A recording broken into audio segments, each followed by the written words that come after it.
पहिला सोमारी तू तो भूखल बारू जान हो, हमके बता दा काका बनल बा पलान हो। तोहरे चक्कर में रहिले परेशान हो, भगवती में झुमा तारू सजिया बिहान हो।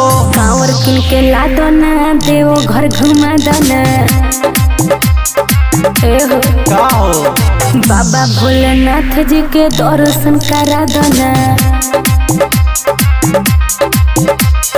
पहिला सोमारी तू तो भूखल बारू जान हो, हमके बता दा काका बनल बा पलान हो।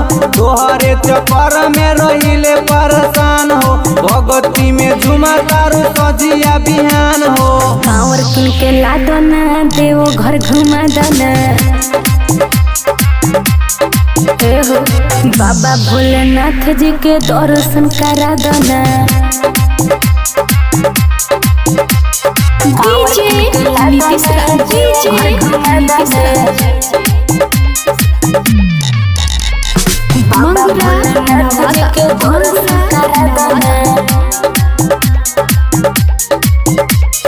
कहतनी बात जवन सुन लीजिए, गेरुआ रंग के साड़ी एगो किन दीजिए।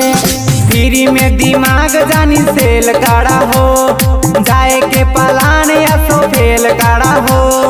कांवर किन के ला दो ना, देवो घर घुमा दो ना। बाबा भोलेनाथ जी के दर्शन करा दो ना। कहतनी बात जवन सुन लीजिए, गेरुआ रंग के साड़ी एगो किन दीजिए। फ्री में दिमाग जानी सेल काड़ा हो, जाए के पलान या सो फेल काड़ा हो। कांवर किन के ला दो ना, देवो घर घुमा दो ना। बाबा भोलेनाथ जी के दर्शन करा दो ना।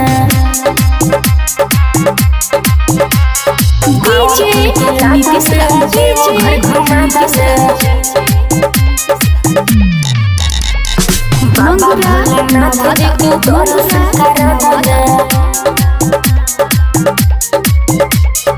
पिछला सावन में रोक दिए थे, अब की साल जाने का प्रोमिस किए थे।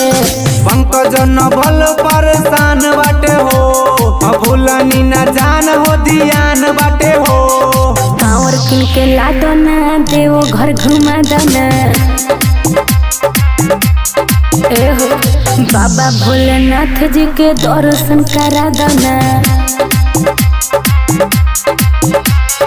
पिछला सावन में रोक दिए थे, अब की साल जाने का प्रोमिस किए थे।